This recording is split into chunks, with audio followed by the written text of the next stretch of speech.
They expected her to cry, to quit, to pack up her idealistic dreams and crawl back to whatever safe suburban school district would take her.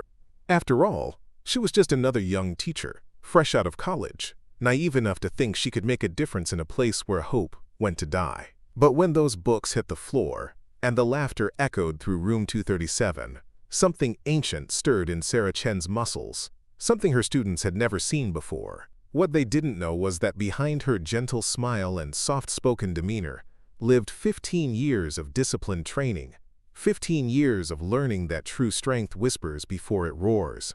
By the time they realized their new English teacher wasn't just another pushover, the lesson had already begun, and class was about to be permanently in session. Before we jump back in, tell us where you're tuning in from, and if this story touches you, make sure you're subscribed, because tomorrow I've saved something extra special for you. The morning mist clung to the smokestacks of Millfield like reluctant ghosts, gray tendrils that seemed to mirror the spirit of the town itself. Sarah Chen pressed her forehead against the cool window of her Honda Civic, watching Riverside High School emerge from the industrial haze like a fortress built from disappointment and decades of deferred maintenance. The red brick building squatted between a chain-link fence and a cracked parking lot, its windows reflecting nothing but clouds, and the kind of weariness that settled into institutions when hope became a luxury they couldn't afford. She pulled into the staff parking area, her car looking painfully optimistic among the dented pickup trucks and aging sedans that belonged to teachers who had long since stopped believing in fresh starts. The steel mills dominated the horizon, their smokestacks reaching toward a sky that seemed perpetually overcast, as if the very air carried the weight of economic struggle and fading dreams. This wasn't the suburban district she had imagined during her student teaching, with its manicured lawns and parent-teacher conferences that ended in polite applause. This was reality, raw and unforgiving, where teachers measured success in small victories and survival was its own achievement. Sarah stepped out of her car, adjusting the strap of her leather messenger bag, a graduation gift from her parents that still smelled of optimism and new beginnings. The September air carried the metallic taste of industrial progress and the earthy scent of the Ohio River that wound through the valley like a muddy ribbon. She had chosen this place deliberately, against the advice of her professors and the gentle protests of her parents. Easy schools didn't need teachers who were willing to fight for their students. Easy schools already had plenty of people who cared. The double doors of Riverside High opened with a metallic groan that seemed to announce her arrival to the building itself. Inside, the hallways stretched longer than they had appeared from the outside, lined with lockers that had seen better decades and bulletin boards showcasing achievements from years past. The smell of industrial floor cleaner mixed with the lingering aroma of cafeteria food and teenage anxiety. Fluorescent lights hummed overhead, casting everything in a pallor that made even the motivational posters look defeated. Principal Richard Hayes had the appearance of a man who had once possessed grand visions but had learned to manage expectations with the precision of an accountant. His office reflected this evolution, filled with educational theory books that looked unread and framed certificates that spoke of better times. When Sarah knocked on his door that first morning, he looked up from a stack of disciplinary reports with the expression of someone who had seen too many eager young teachers come and go. "Miss Chen," he said, rising from his desk with the practiced smile of an administrator who had learned to temper enthusiasm before it could become disappointment. "Welcome to Riverside. I trust you're ready for what we've discussed." Sarah nodded, her spine straight in the way her father had taught her since childhood. David Chen's lessons had extended far beyond the concrete floor of their garage workshop, far beyond the flowing movements of Wing Chun that had become as natural to her as breathing. Posture was communication, he had always said. How you carried yourself told the world who you were before you ever spoke a word. "Room 237 is yours," Principal Hayes continued, handing her a key that felt heavier than its size suggested. "End of the hall, second floor." The previous teacher, Mrs. Patterson, retired mid-semester last spring. The substitutes have been doing their best, but these kids need consistency. They need someone who won't give up on them. The unspoken message hung in the air between them like morning fog. Others had given up. Others had found reasons to leave, to transfer, to decide that these particular students were beyond saving.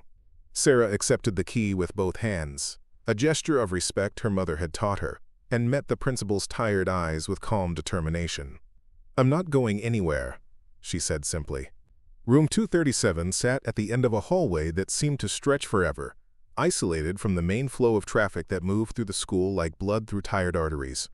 The windows faced west, toward the steel mills and the railroad tracks that divided Millfield into its various social strata. Sarah unlocked the door and stepped inside, breathing in the scent of chalk dust and forgotten lessons. The previous teacher had left behind the skeleton of an English classroom.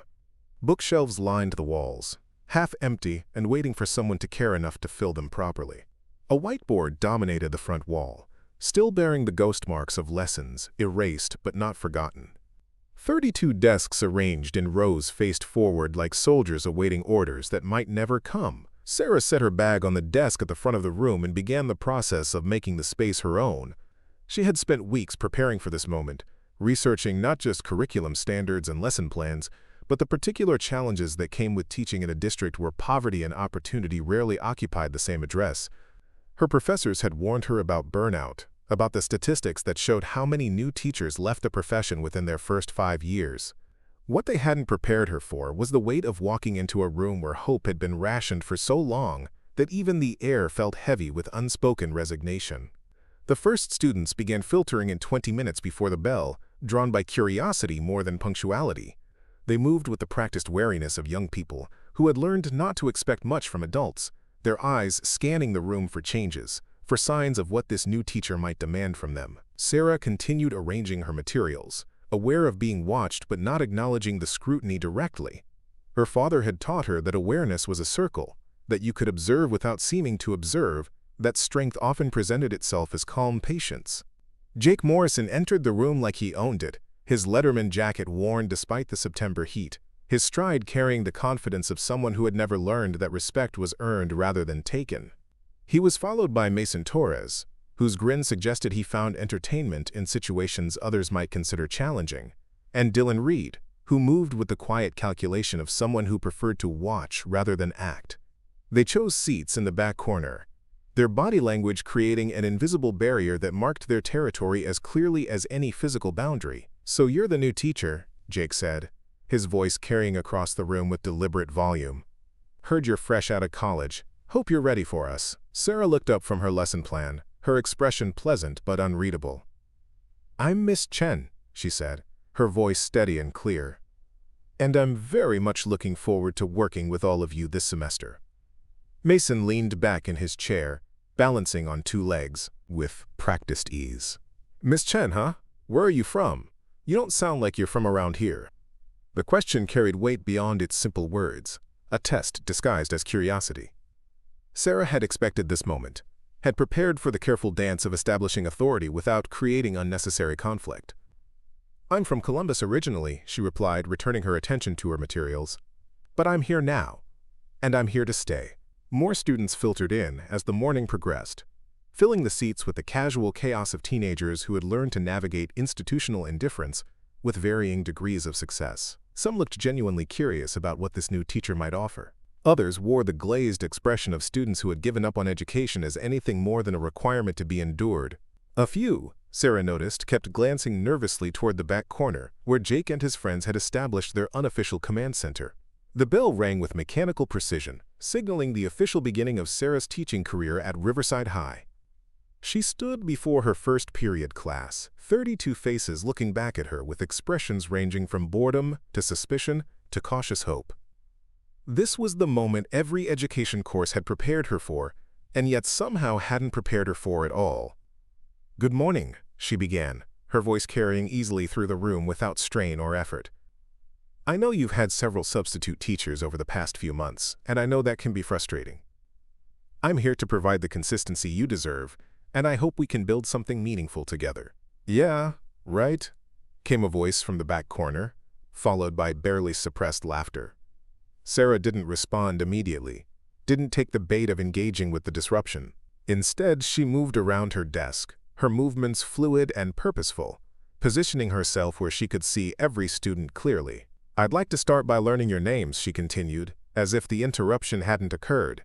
"Not just what to call you, but who you are as people, as thinkers, as individuals with unique perspectives and experiences." The classroom settled into the kind of silence that wasn't quite respectful, but wasn't openly hostile either. Sarah began moving through the rows, speaking with each student individually, asking not just for their names but for something they were genuinely interested in, something that mattered to them beyond the walls of this building. She discovered that quiet Amy Rodriguez wrote poetry in notebooks she kept hidden from her classmates. Marcus Williams worked part-time at his uncle's auto shop and could diagnose engine problems by sound alone. Jennifer Kim dreamed of becoming a nurse like her mother, but worried that the cost of college might keep her dreams forever out of reach. When she reached the back corner, Jake Morrison leaned back in his chair and crossed his arms across his chest. "Jake," he said, his tone suggesting that was all the information she was entitled to receive. "What interests you, Jake?" Sarah asked, her voice maintaining the same warmth she had offered every other student. "Not English class," he replied, drawing snickers from his friends. Sarah nodded thoughtfully. "That's honest. What does interest you?" The question seemed to catch him off guard, as if he had expected argument rather than genuine curiosity. "Football," he said after a moment's hesitation. "What position?" "Quarterback." "That requires incredible spatial awareness," Sarah observed. "The ability to read complex patterns and make split-second decisions under pressure. Those are exactly the same skills that make someone an excellent reader of literature." Jake's expression shifted slightly, confusion replacing cocky certainty. This wasn't the response he had expected, wasn't the dynamic he was used to establishing with teachers who usually either challenged his attitude directly or simply gave up trying to engage with him at all.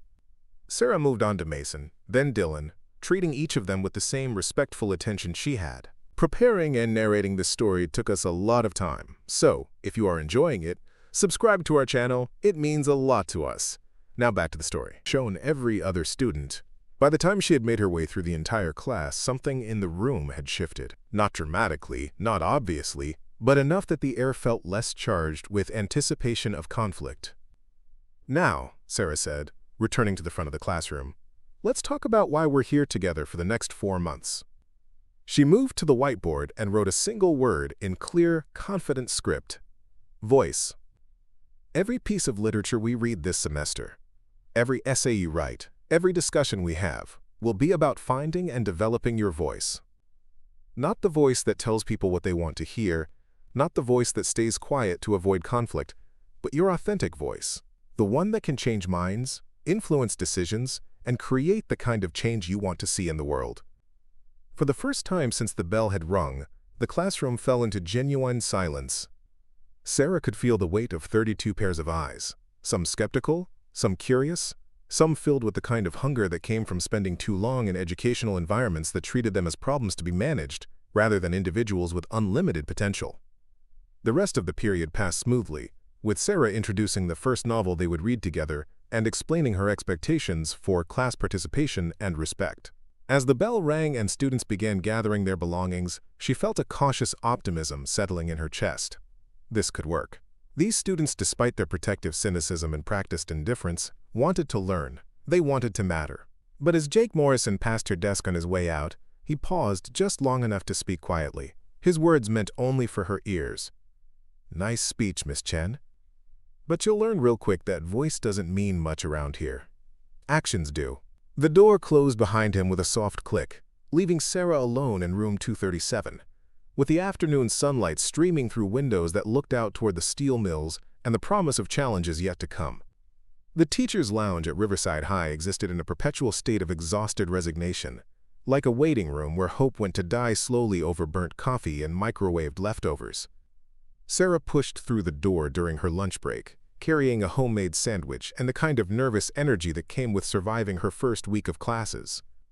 The room smelled of industrial disinfectant and disappointment, with fluorescent lights that flickered just enough to remind everyone that even the building's electrical systems had given up trying. 3 veteran teachers sat clustered around a table that had seen better decades, their conversation dying the moment Sarah entered. Ms. Angela Rivera, a Spanish teacher whose classroom walls displayed decades of student artwork, offered a polite nod that didn't quite reach her eyes. Coach Brian Miller, who taught health education when he wasn't managing the football team, barely looked up from his sports magazine. The third teacher, Mrs. Helen Kozlov, who ran the mathematics department with military precision, studied Sarah with the expression of someone evaluating an investment that would likely fail. "How's the honeymoon period going?" Mrs. Kozlov asked, her voice carrying the particular brand of cynicism that came from 30 years of watching idealistic young teachers crash against the reality of public education in economically depressed districts. Sarah settled into an empty chair, unwrapping her sandwich with deliberate calm. Her mother had packed it that morning, along with gentle reminders about patience and the importance of building bridges rather than walls. "Learning curve is steep," she admitted, "but I'm optimistic." Coach Miller snorted without looking up from his magazine. "Give it a month. These kids eat teachers like you for breakfast. Sweet, naive, thinks they can save the world with book reports and positive thinking." "What do you mean by teachers like me?" Sarah asked, her voice remaining level despite the heat she felt rising in her chest. Ms. Rivera cleared her throat diplomatically. "He means young teachers. New teachers, we've seen a lot of them come and go over the years." But Sarah heard what they weren't saying, caught the weight behind Coach Miller's words that had nothing to do with her age or experience level. She had felt it in the principal's office during her interview, sensed it in the way some parents looked at her during back-to-school night, noticed it in the subtle double-takes when she introduced herself to staff members who hadn't expected the new English teacher to look like her. Millfield, Ohio, wasn't exactly a haven of diversity. The town had been built around industries that attracted specific populations, and despite decades of social progress, change moved slowly through communities where family names on mailboxes remained constant across generations. Sarah understood this without anyone needing to explain it explicitly.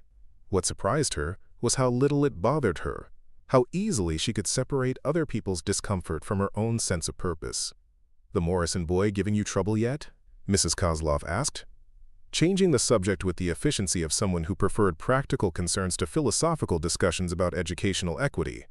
Sarah paused mid-bite. "Should he be?" The three veteran teachers exchanged glances that communicated volumes without words. Ms. Rivera leaned forward slightly, her voice dropping to the confidential tone reserved for sharing institutional knowledge that didn't appear in any handbook. "Jake Morrison's father owns Morrison Construction. Half the school board, including the chairman, has business dealings with him. The family's been influential in this district since before you were born. Which means," Coach Miller added, finally setting down his magazine, "that kid's been getting special treatment since kindergarten. Teachers who push too hard find themselves transferred to other districts. Principals who don't accommodate the Morrison family's expectations find their contracts mysteriously non-renewed." Sarah felt something cold settle in her stomach, but she kept her expression neutral. "What kind of special treatment?" "Passing grades regardless of performance. Disciplinary issues that disappear from official records. Academic accommodations that have nothing to do with learning disabilities and everything to do with maintaining eligibility for football." Mrs. Kozlov nodded grimly. "Last year, Jake failed my algebra class 3 times. Somehow, his transcript shows he passed with a B-. When I questioned it, Principal Hayes suggested I might be happier teaching at a school that better matched my teaching philosophy." The room fell silent, except for the steady hum of the ancient refrigerator in the corner. Sarah finished her sandwich slowly, processing this information against everything she had observed during her first week. Jake's casual arrogance in her classroom suddenly made more sense, as did the way other students seemed to defer to him, even when he wasn't actively demanding attention. "Has anyone ever actually challenged it?" Sarah asked. Coach Miller laughed, but there was no humor in the sound. "You really are new, aren't you? This isn't some movie where the inspiring teacher changes everything with the power of literature and determination. This is real life, where mortgages and health insurance matter more than principles." Ms. Rivera shot him a disapproving look. "What Coach Miller means is that fighting that particular battle requires choosing your moments carefully. The Morrison family has deep roots in this community. They provide jobs, donate to local charities, sponsor youth sports leagues. People here depend on them, and," Mrs. Kozlov added pointedly, "they remember who their friends are and who their enemies are." Sarah stood up, gathering the remnants of her lunch with movements that appeared casual but felt deliberate.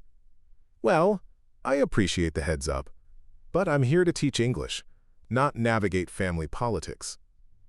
The silence that followed her statement felt heavy with unspoken warnings and suppressed frustration. As Sarah headed toward the door, Ms. Rivera called after her, "Sarah, wait." The older teacher's voice carried genuine concern. "We're not trying to discourage you. We're trying to prepare you. There's a difference between being brave and being foolish." Sarah turned back, her hand resting on the door handle. "I understand that. But there's also a difference between being realistic and being defeated before you even try." She left the teacher's lounge with her head high and her stride measured. But inside, her mind was racing through calculations that had nothing to do with lesson plans or curriculum standards. The hallways of Riverside High suddenly felt different, charged with undercurrents of power and influence that operated according to rules she was just beginning to understand. That evening, Sarah drove through the winding streets of Millfield toward the small house where she had grown up, where her parents still lived in rooms filled with the comfortable accumulation of a lifetime spent building something meaningful together. The Chen family home sat on Elm Street, a modest two-story structure with a front porch that had been her mother's pride, and a detached garage that had served as her father's workshop for as long as Sarah could remember. David Chen was exactly where she expected to find him, in the garage with its concrete floors and carefully organized tools, moving through a Wing Chun form with the fluid precision that came from decades of daily practice.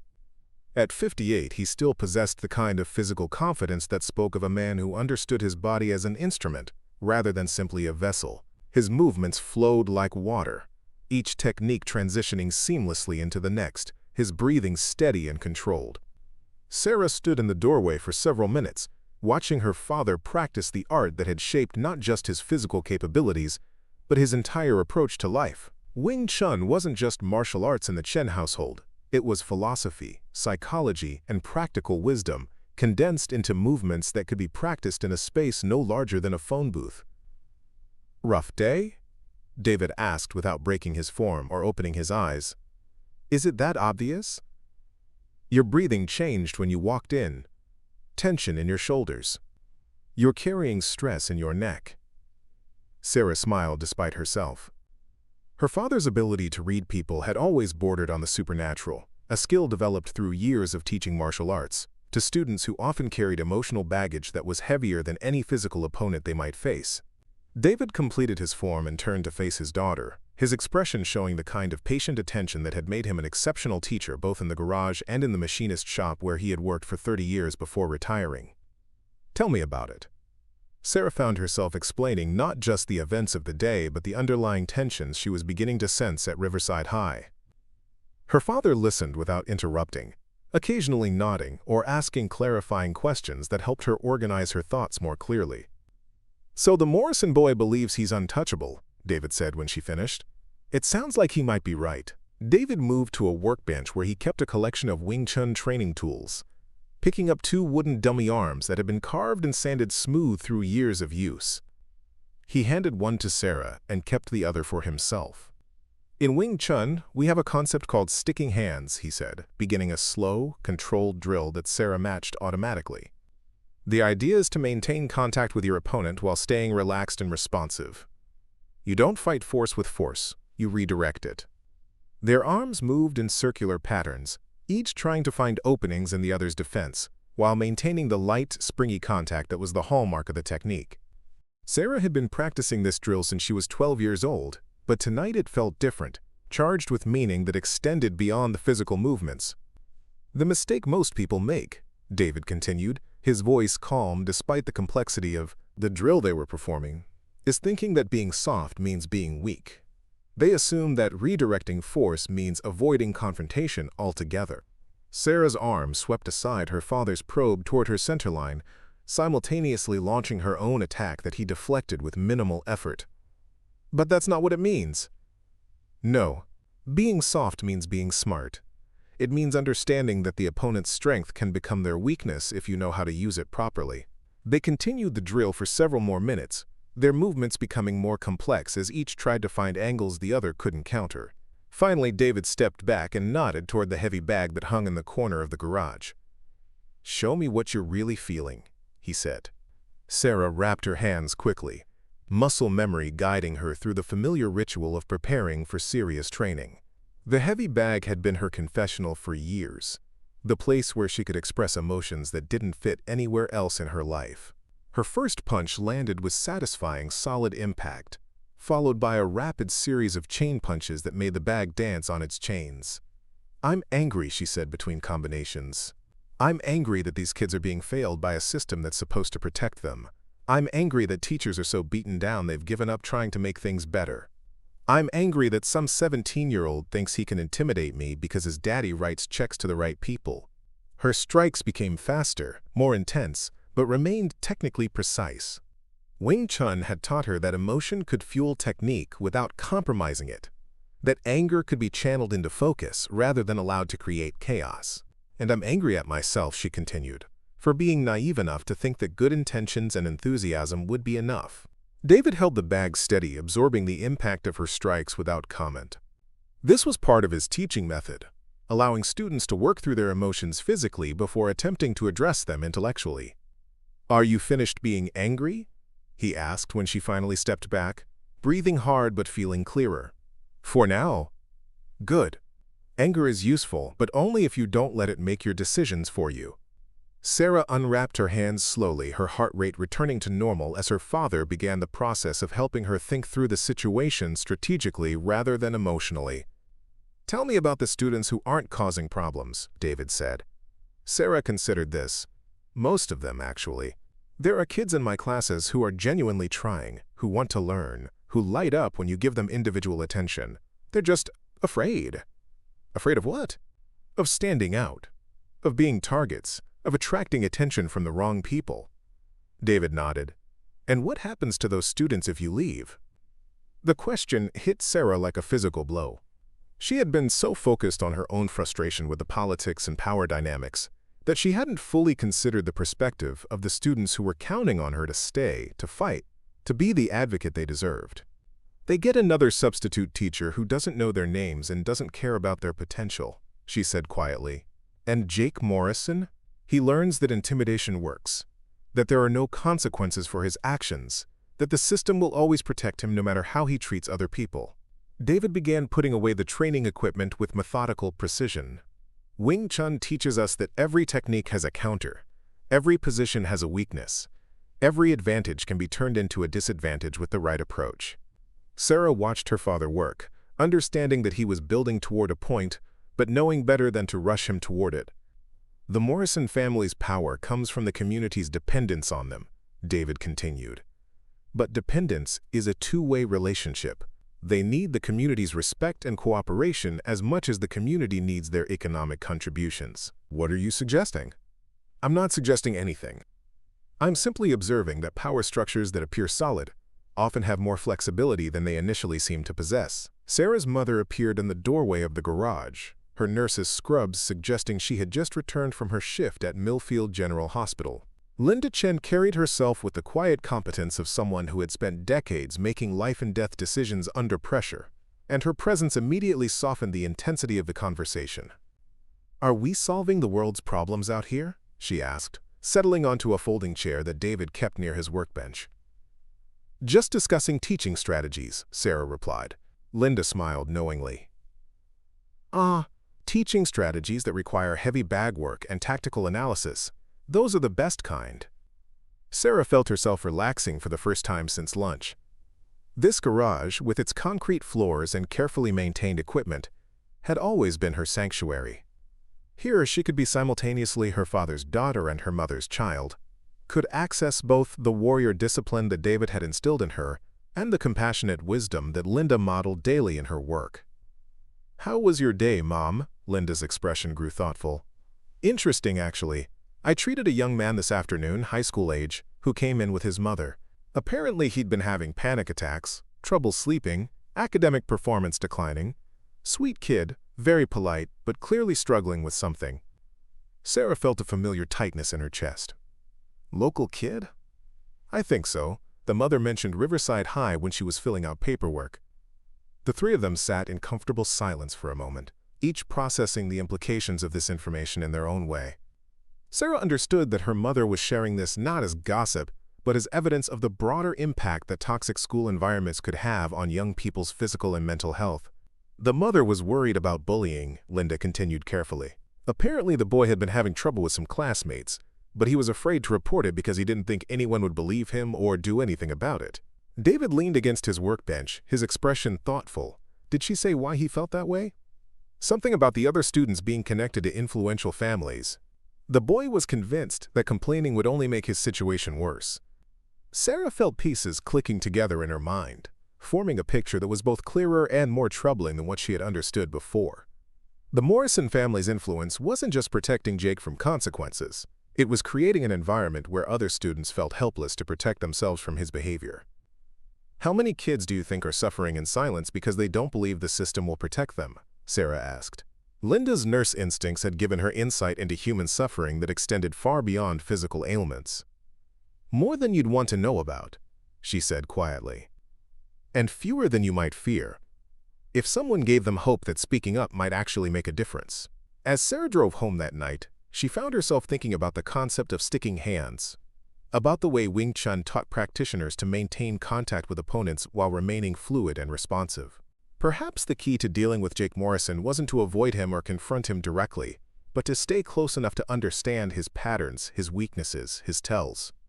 Her apartment was small but comfortable, a converted space above a local bookstore that gave her both independence and proximity to one of her favorite places in Millfield. She had chosen it partly for the symbolism. Living above books felt like living above possibilities, above worlds that existed beyond the limitations of steel mills and small-town politics. Sarah made herself tea and settled at her kitchen table with a stack of papers to grade, but her mind kept returning to the conversation in the teacher's lounge and the Mapaksa subsequent discussion with her parents. The veteran teachers weren't wrong about the challenges she faced, but they had made the mistake of assuming that acknowledging reality meant accepting defeat. Wing Chun had taught her that size, strength, and apparent advantages meant nothing if they weren't applied intelligently. Jake Morrison might have family connections and social influence, but he was still a 17-year-old boy whose power depended entirely on other people's willingness to be intimidated by it.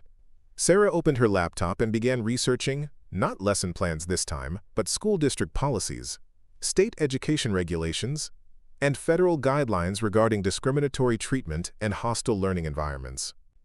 If she was going to stay and fight for her students, she needed to understand all the tools available to her. The night stretched ahead, filled with possibility and planning, and for the first time since entering the teacher's lounge that afternoon, Sarah felt like herself again, not naive, not defeated, but strategically patient and quietly determined. Outside her window, the lights of Millfield glowed against the darkness, and somewhere among those lights were students who needed someone to believe in them enough to stay and fight for their right to learn in an environment free from intimidation and fear. Tomorrow would bring new challenges, but tonight, Sarah Chen was ready to begin preparing for whatever came next. The second week at Riverside High began with deceptive calm, like the stillness that settles over water before a storm breaks. Sarah arrived at school 20 minutes early, as had become her habit, using the quiet time to prepare her classroom and center herself for whatever challenges the day might bring. The morning light filtered through room 237's windows, casting long shadows across empty desks that would soon be filled with 32 teenagers, each carrying their own complicated mix of hope, resentment, boredom, and possibility. She had spent the weekend refining her lesson plans, incorporating what she had learned about her students during their first week together. Amy Rodriguez's hidden poetry notebooks had inspired Sarah to include more creative writing opportunities. Marcus Williams' mechanical aptitude had led her to explore literature through the lens of how things worked, how they broke, and how they could be repaired. Jennifer Kim's nursing aspirations had opened discussions about the healing power of storytelling and the ways literature could help people process trauma and pain. But it was the students in the back corner who occupied most of her strategic thinking. Jake Morrison, Mason Torres, and Dylan Reed had established a dynamic that went beyond typical teenage rebellion. They operated with the confidence of young men who had never experienced real consequences for their actions, who had learned that authority figures would ultimately accommodate their behavior rather than challenge it directly. Sarah was arranging handouts on her desk when the first students began trickling in, their conversations creating a low buzz of teenage energy that filled the space like background music. She noticed immediately that something had changed in the social atmosphere of the classroom. Students who had been gradually warming to her presence during the first week now seemed more cautious, their interactions with her polite but distant. Amy Rodriguez, who had shyly shared a poem with Sarah after class on Friday, now kept her eyes down as she passed the teacher's desk. Marcus Williams, who had been eagerly participating in discussions about the mechanical metaphors in their current novel, slumped in his seat with studied indifference. Even Jennifer Kim, whose thoughtful questions about character motivation had sparked some of the class's best discussions, seemed to have retreated into protective silence. Sarah felt the shift like a change in atmospheric pressure, subtle but unmistakable. Something had happened over the weekend. Some conversation or incident that had altered the delicate balance she had been working to establish in her classroom. Jake Morrison entered with his usual swagger amplified, his Letterman jacket worn like armor, and his grin carrying an edge that hadn't been there before. He was followed by Mason, whose perpetual smirk seemed sharper somehow, and Dylan, whose quiet observational style had taken on a predatory quality that made Sarah's instincts prickle with warning. "Morning, Miss Chen," Jake said, his voice carrying clearly across the room. "Hope you had a good weekend. Heard you've been asking questions around town about our school's traditions." Sarah kept her expression neutral, though internally she felt a cold realization settling in her stomach. Millfield was a small town, and information traveled quickly through interconnected social networks that spanned generations. Her research into school district policies and her conversations with her parents had apparently not gone unnoticed. "I spend my weekends preparing to be the best teacher I can be for my students," Sarah replied calmly, continuing to arrange her materials without looking up. "Speaking of which, I hope everyone completed the reading assignment we discussed on Friday." Mason leaned back in his chair with theatrical casualness. "Oh, we did the reading, Miss Chen. Very enlightening. Especially the part about knowing your place in the community." The comment was clearly designed to provoke a reaction, to draw Sarah into a confrontation that would establish the power dynamic Jake and his friends wanted to create. Sarah recognized the tactic immediately, not from any education textbook, but from years of Wing Chun training that had taught her to observe patterns of aggression and manipulation. In martial arts, the first rule of dealing with provocation was to refuse to be provoked. Emotional reactions led to poor decisions, which led to tactical disadvantages, which led to defeat. Sarah had learned to respond to aggression with calm awareness, to meet force not with counterforce but with strategic redirection. "I'm glad you found the reading meaningful," Sarah said, finally looking up with a pleasant smile that gave away nothing of her internal calculations. "Perhaps you'd like to share your insights with the class during our discussion today." The response clearly wasn't what Jake had expected. He had prepared for anger, defensiveness, or intimidation. Pleasant professionalism left him without a clear next move, like a boxer who had wound up for a knockout punch only to find his opponent had stepped aside. The bell rang, officially beginning the class period and providing Sarah with the natural transition she needed to take control of the room's energy. She moved to the front of the classroom with fluid confidence, her posture straight but relaxed, her voice carrying clearly without strain or effort. "Today we're going to explore how authors use conflict to reveal character," she began, writing the word conflict on the whiteboard in clear, precise letters. Not just external conflicts between characters, but internal conflicts within characters, who must choose between competing values or loyalties. As Sarah began facilitating discussion about the novel they were reading, she noticed the way Jake and his friends exchanged glances, communicating through looks and subtle gestures that spoke of coordination and planning. They weren't simply disrupting class spontaneously. They were executing some kind of strategy that had been discussed and agreed upon beforehand. The realization was both troubling and useful. If their behavior was coordinated, it meant they took her seriously enough to plan their approach.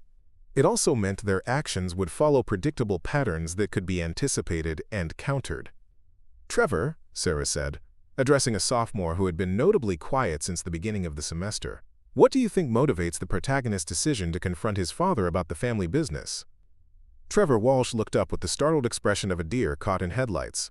He was smaller than the older students, with the kind of nervous energy that suggested he spent most of his time trying to avoid attention rather than seeking it. I think he wants to do the right thing," Trevor offered hesitantly.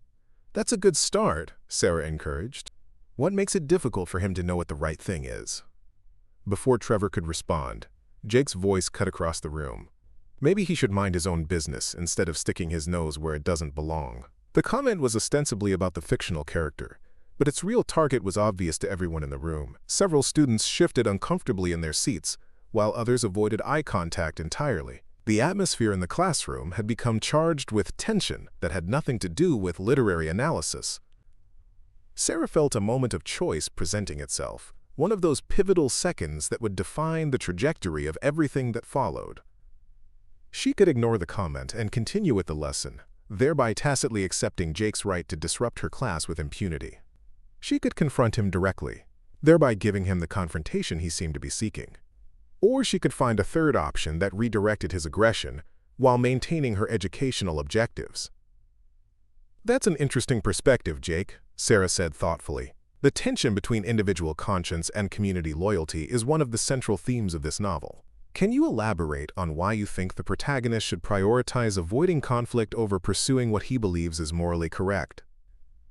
Once again, Jake found himself in the uncomfortable position of having his provocation transformed into an academic discussion. His comment had been designed to establish dominance, not to contribute to literary analysis. But Sarah's response had reframed his words in a way that required him to either engage intellectually or reveal that his intention had been purely disruptive. "I just think," Jake said, his tone becoming more defensive, "that sometimes people need to understand how things work before they try to change them." "Absolutely," Sarah agreed. "Understanding existing power structures is crucial for anyone who wants to create meaningful change." "What do you think the protagonist learns about power during the course of the story?" The discussion that followed was unlike anything that had happened in room 237 during Sarah's first week. Students who had been silent began offering tentative observations. Amy Rodriguez made a connection between the novel's themes and a current events article she had read. Marcus Williams drew parallels between the protagonist's moral dilemma and decisions that mechanics faced when they discovered safety violations in vehicles they were asked to repair. Even Trevor, who had initially seemed paralyzed by Jake's interruption, found his voice to suggest that the protagonist's courage came not from fearlessness, but from caring more about other people's safety than his own comfort. Throughout the discussion, Jake and his friends sat in increasingly frustrated silence. Their attempt to derail the class had instead catalyzed one of the most engaging literary conversations Sarah had experienced since arriving at Riverside High. Students were making connections, asking questions, and building on each other's ideas with genuine enthusiasm. But Sarah knew better than to mistake this temporary victory for lasting resolution. Jake's expression had shifted from cocky confidence to cold calculation, the look of someone reassessing his strategy rather than admitting defeat. Mason's theatrical grin had been replaced by something harder and more focused. Dylan had stopped pretending to pay attention to the discussion and was instead watching Sarah with undisguised assessment, like a predator studying prey. When the bell rang and students began gathering their belongings, Sarah felt both satisfied with the academic success of the class period and wary of what it might have cost her. As Jake passed her desk on his way out, he paused just long enough to speak quietly. His words meant only for her ears. "Enjoy your little victory, Miss Chen. But this is our school, our town, our rules. You're just visiting." The threat was delivered with conversational pleasantness, the tone someone might use to comment on the weather or recommend a restaurant, but the message was unmistakable, and Sarah felt a chill that had nothing to do with the October air conditioning. The rest of the morning passed without major incident, though Sarah noticed subtle changes in the hallway dynamics that suggested word of the classroom confrontation was spreading through the informal communication networks that govern teenage social hierarchies. Students she didn't recognize glanced at her with curious expressions. Teachers she had briefly met in the faculty lounge nodded with what seemed like cautious approval mixed with concern.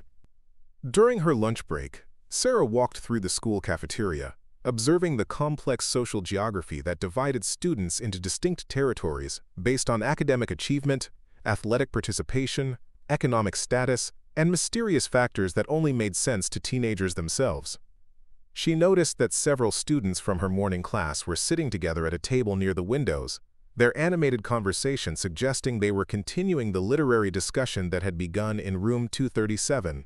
But she also noticed that these students kept glancing nervously toward the corner table where Jake Morrison held court with the football team and their associated social circle.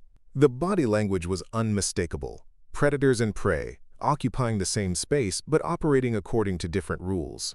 Sarah was considering whether to approach the literary discussion table when Marcus Thompson, the young math teacher who had seemed like a potential ally during orientation week, appeared beside her with a lunch tray and a concerned expression. "Heard you had an interesting morning," Marcus said quietly, settling into the empty chair across from her. "Word travels fast around here. Faster than you might think. Jake Morrison's not used to being outmaneuvered in front of an audience, especially not by someone he's decided to target." Sarah studied Marcus's face, trying to gauge whether this was friendly warning or veiled threat. His expression seemed genuinely concerned, without the resignation she'd encountered in the teacher's lounge the previous week. "What exactly have you heard?" Marcus glanced around the cafeteria, ensuring their conversation wouldn't be overheard. "That Jake tried to disrupt your class and you turned it into a teaching moment. That students who usually stay quiet started participating. That he left looking like someone had stolen his favorite toy. And why is that a problem? Because Jake Morrison doesn't like being embarrassed, and he has resources most teachers don't anticipate. His father doesn't just influence the school board. He influences the community leaders who influence the school board. Jobs, contracts, political endorsements, social invitations. The Morrison family has tentacles that reach into every aspect of life in this town." Sarah felt the weight of this information settling in her chest like a stone. "Are you trying to scare me into backing down?" "I'm trying to prepare you for what comes next. Jake's gonna escalate. He has to, because his entire social position depends on maintaining the perception that he can control his environment. You've demonstrated that he can't control you, which means he's going to try harder." Marcus paused, seeming to wrestle with whether to continue. "There have been other teachers who challenged the Morrison family's influence. They found their cars vandalized, their apartments broken into, their personal lives scrutinized and criticized in public forums. Nothing that could be traced back directly, nothing that would hold up in court, but enough to make their lives miserable until they decided to relocate." The cafeteria noise seemed to recede as Sarah processed this information. She thought about her apartment above the bookstore, her car in the school parking lot, her parents' house with its unlocked garage and workshop filled with valuable equipment. "Why are you telling me this?" Marcus leaned forward, his voice dropping even lower. "Because I've been teaching here for 3 years, and I've watched too many good educators get driven away by a system that protects bullies instead of students. But I've also never seen anyone handle Jake Morrison the way you did this morning. You didn't get angry, you didn't back down, and you didn't give him the confrontation he was looking for. That was smart. But not smart enough to end the problem. No, but maybe smart enough to change the game." Sarah spent the remainder of her lunch period thinking about Marcus's warning and the implications of her morning confrontation with Jake. She had succeeded in maintaining her classroom authority and engaging her students in meaningful academic discussion, but she had also clearly escalated a conflict that had the potential to extend far beyond the walls of room 237. Her afternoon classes proceeded smoothly, though she noticed that students seemed more alert, more watchful, as if they too sensed that something significant had shifted in the school's social dynamics. During her final period, she overheard fragments of conversations that suggested the morning's classroom incident had become a topic of hallway speculation. "Did you hear Morrison got schooled by the new English teacher? My sister said she made him look stupid in front of everyone. About time someone stood up to that jerk. Are you crazy? His dad's gonna get her fired before Christmas." The mixed reactions revealed the complexity of the situation Sarah found herself navigating. Some students clearly welcomed the idea that Jake Morrison's behavior might finally face consequences, while others seemed genuinely fearful of the repercussions that challenging his family's influence might bring. As the final bell rang and students began their exodus toward buses, cars, and after-school activities, Sarah remained in room 237 to grade papers and plan the following day's lessons. The building gradually emptied, its hallways echoing with the particular silence that settled over schools after hours. She was deep in concentration when a soft knock on her classroom door interrupted her focus. Sarah looked up to see Jennifer Kim standing hesitantly in the doorway, her backpack clutched tightly against her chest and her expression suggesting internal struggle. "Miss Chen? Could I talk to you for a minute?" "Of course, Jennifer. Come in." The sophomore entered the classroom cautiously, glancing over her shoulder as if to ensure she hadn't been followed. She settled into the chair closest to Sarah's desk, her posture tense with nervous energy. "I wanted to thank you for this morning," Jennifer began quietly. "For not letting Jake ruin the discussion, I mean. It was the first time I've really understood why we read literature instead of just memorizing facts about it." Sarah felt a warmth spreading through her chest that had nothing to do with the classroom's heating system. This was why she had become a teacher, for moments when students made connections that would stay with them long after they graduated. "I'm glad it was meaningful for you. You contributed some really insightful observations." Jennifer's expression grew more serious. "But I'm also worried. About what might happen now, I mean. Jake doesn't like being made to look foolish, and his friends, they hold grudges. Are you concerned about your own safety?" "Not just mine." Trevor Walsh, the sophomore who participated in the discussion? His older brother used to go to school here. He stood up to Jake's older brother a few years ago, and things didn't go well for him. Sarah felt her stomach tighten. "What kind of things?" Jennifer hesitated, clearly uncomfortable with sharing information that felt like gossip but recognizing its importance. Social media harassment.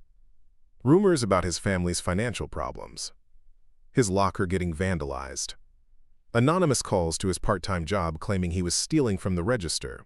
Nothing that could be proven, but enough to make his life miserable until his family moved to another district. The pattern Marcus had described was becoming clearer, and Sarah realized she was facing an opponent who understood psychological warfare far better than most adults, let alone teenagers. Jake Morrison and his family had apparently perfected a system of retaliation that operated just outside the boundaries of official consequence while being devastatingly effective at silencing opposition. "Jennifer, I appreciate you sharing this information with me, but I want you to know that you don't need to worry about my ability to handle whatever comes next. It's not just about you, though." Jennifer's voice carried genuine concern that seemed beyond her years. "Trevor's already scared. Amy's parents are talking about transferring her to a private school if there's any trouble.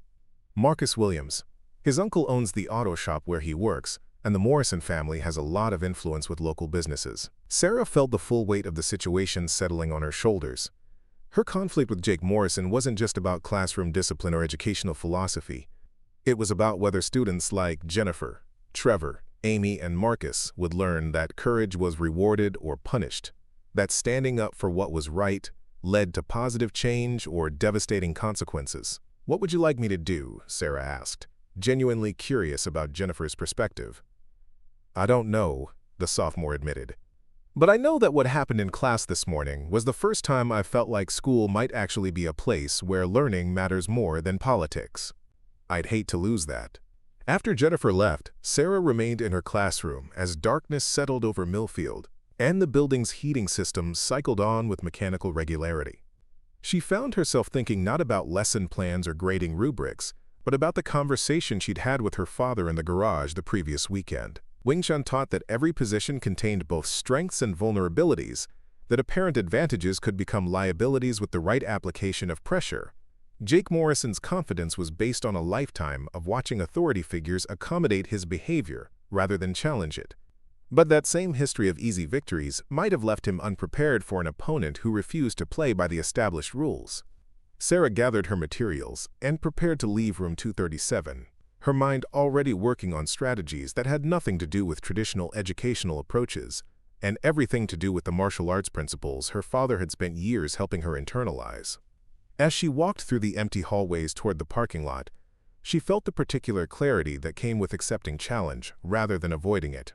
Jake Morrison wanted to establish that room 237 operated according to his rules, that his influence extended into every corner of Riverside High School, that teachers who challenged his authority would ultimately be broken or driven away. Sarah Chen was about to teach him that some teachers fought back. The morning air carried the metallic bite of approaching winter as Sarah unlocked room 237, her breath visible in small puffs that dissipated quickly in the hallway's fluorescent glare. 3 weeks had passed since her classroom confrontation with Jake Morrison, 3 weeks during which an uneasy tension had settled over her interactions with students like morning frost that never quite melted away. She had hoped the passage of time might allow emotions to cool, might provide space for the natural rhythm of academic life to reassert itself. But instead, she found herself navigating an increasingly complex web of psychological warfare that operated just beneath the surface of normal school activities. The first signs had been subtle. Her carefully arranged classroom displays had begun showing small signs of tampering. Books reshuffled in random order, motivational posters slightly askew, her daily agenda erased from the whiteboard despite being written in permanent marker. Nothing dramatic enough to warrant official complaints, nothing that couldn't be explained by coincidence or custodial oversight, but consistent enough to create a persistent sense of unease that followed her through each day like a shadow she couldn't shake. Sarah methodically restored order to her classroom, a ritual that had become part of her morning routine. She had learned to document these small violations with photographs and timestamps, not because she planned to use them as evidence, but because the act of recording them helped her maintain emotional equilibrium. Wing Chun had taught her that awareness was the foundation of response, that understanding patterns was the first step toward developing effective countermeasures. Students began filtering into the classroom with the cautious energy that had become characteristic of her first period class. The enthusiastic literary discussions that had briefly flourished after her confrontation with Jake had gradually been replaced by polite but distant participation, as if her students had collectively decided that intellectual engagement was too risky in the current environment. Trevor Walsh entered with the hunched shoulders of someone expecting attack, his eyes scanning the room nervously before settling into his usual seat near the window. Amy Rodriguez clutched her notebook against her chest-like armor, her poetry-writing enthusiasm dampened by whatever pressure she was facing outside the classroom. Even Marcus Williams, whose mechanical analogies had once sparked animated discussions about literary themes, now participated only when directly called upon, his responses careful and measured. Jake Morrison's entrance carried the deliberate theatricality of someone who knew he commanded an audience. His Letterman jacket seemed more prominently displayed than usual, his movements more exaggerated, his voice carrying farther across the room as he greeted his friends with elaborate casualness. Mason Torres and Dylan Reed flanked him like supporting actors in a performance designed to demonstrate dominance through the simple act of taking up space. "Morning, Miss Chen," Jake called out with exaggerated courtesy. "Beautiful day for learning, don't you think?" Sarah continued organizing her lesson materials without looking up, her movements calm and purposeful, despite the warning signals her nervous system was sending. "Good morning, Jake. I trust you completed the reading assignment on character development." "Oh, absolutely." Very educational stuff about people who don't know their place, trying to change things they don't understand. The comment hung in the air like smoke, its meaning clear to everyone present despite its ostensible reference to the novel they were studying. Sarah felt the familiar moment of choice presenting itself, the decision point where her response would either escalate or de-escalate the tension that Jake was deliberately creating. She finished arranging her papers and moved to the front of the classroom, positioning herself where she could see every student clearly, while maintaining the relaxed alertness her father had taught her to cultivate in potentially volatile situations. Her spine remained straight but not rigid, her breathing steady and controlled, her expression pleasant but unreadable. "Today we're going to examine how authors use symbolism to represent abstract concepts," Sarah began, writing the word symbolism on the whiteboard with careful precision. Symbols allow writers to explore complex ideas through concrete images that readers can visualize and connect with emotionally. As she turned back toward the class, Sarah noticed that Jake and his friends had positioned themselves differently than usual. Instead of clustering in the back corner, they had spread out across the room in what appeared to be predetermined positions that would allow them to create disruption from multiple angles simultaneously. The recognition sent a chill through her that had nothing to do with the October temperature. This wasn't spontaneous teenage rebellion. It was coordinated harassment designed to create maximum chaos while maintaining plausible deniability. Sarah felt her martial arts training engage automatically, her awareness expanding to encompass the entire room while appearing to focus solely on her lesson plan. "Mason," she said, selecting one of Jake's accomplices for the first discussion question, "what symbols does the author use to represent the protagonist's internal conflict?" Mason leaned back in his chair with theatrical thoughtfulness, balancing on the back legs in a display of casual disrespect that was carefully calculated to test Sarah's response.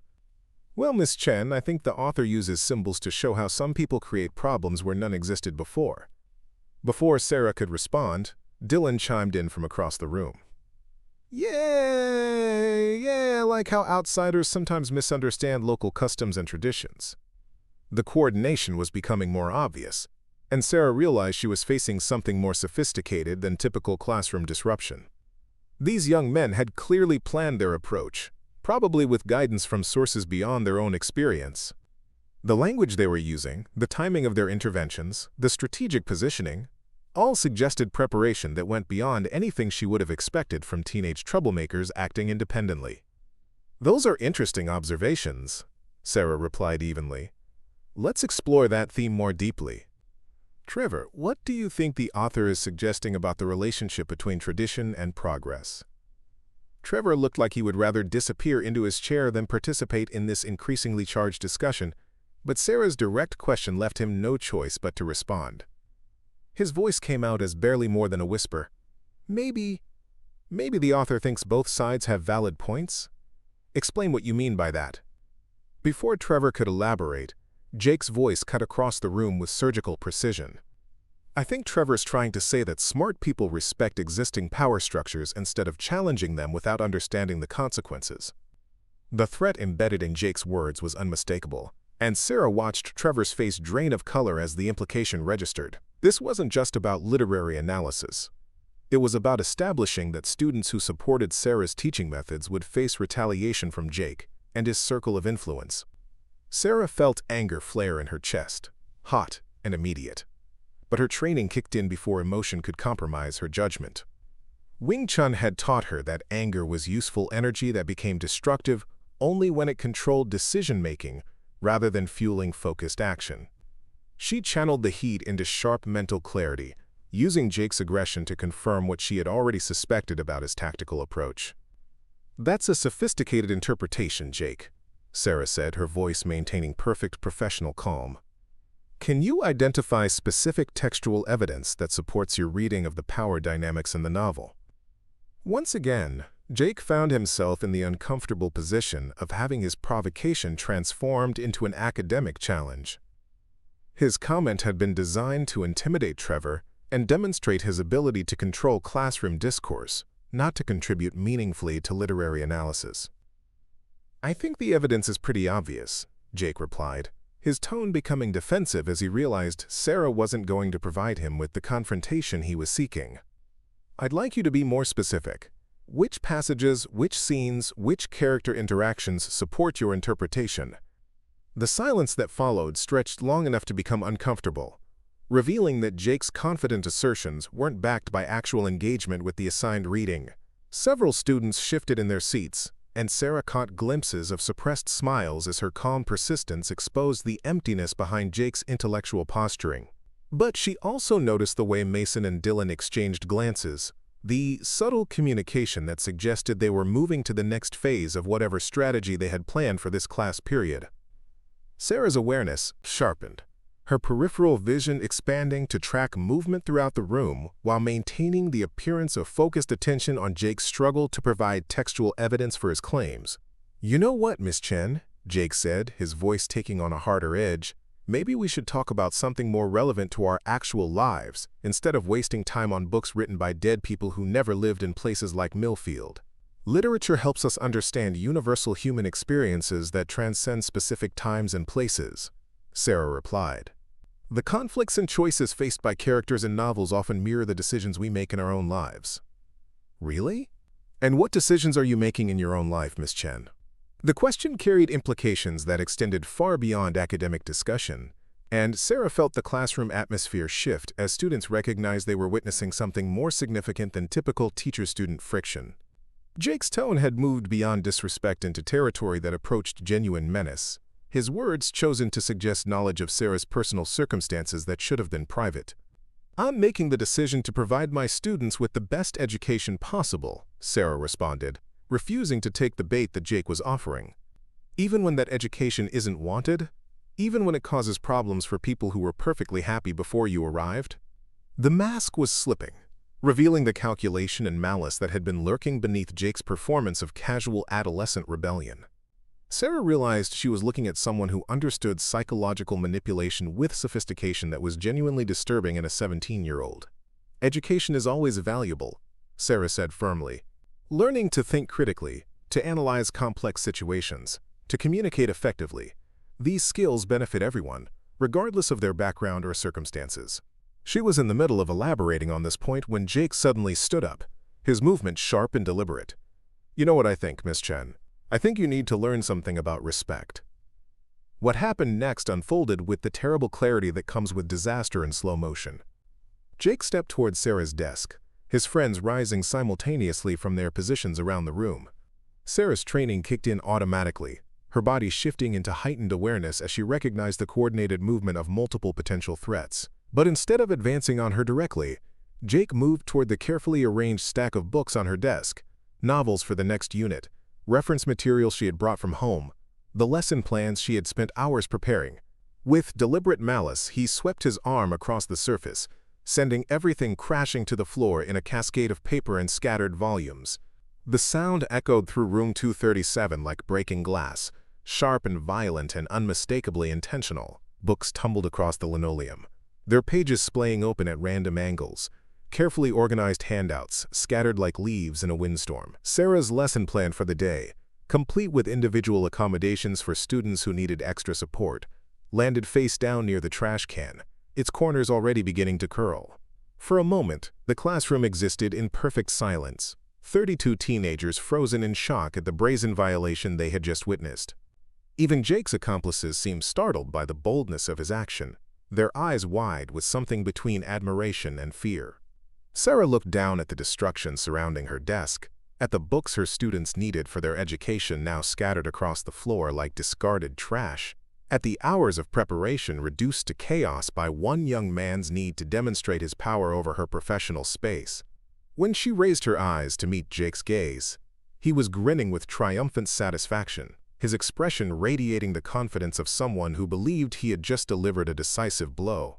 Behind him, Mason and Dylan wore matching smirks, while the rest of the class sat in stunned silence, waiting to see how their teacher would respond to this unprecedented challenge to her authority.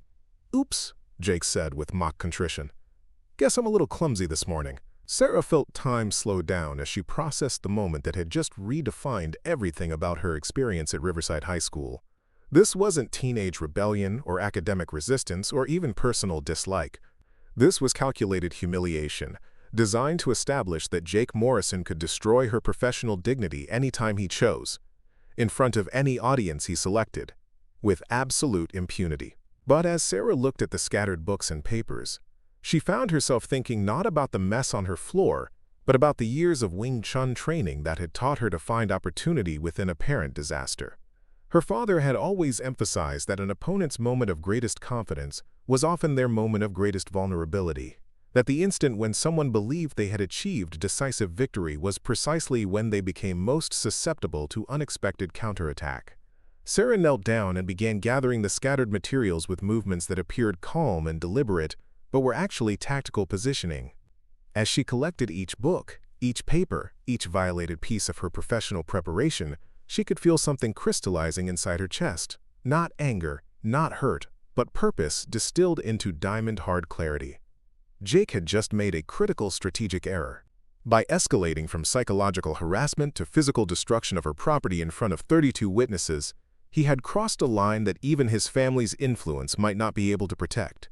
More importantly, he had revealed the true nature of his character to students who had been watching this conflict unfold with careful attention to its implications for their own safety and future academic experience. "Trevor," Sarah said quietly, her voice carrying clearly through the silent classroom as she continued collecting her materials. "Could you help me gather these handouts? I'd like everyone to have their copy for today's discussion." Trevor hesitated for a moment, clearly aware that helping Sarah would mark him as an ally in whatever conflict was developing.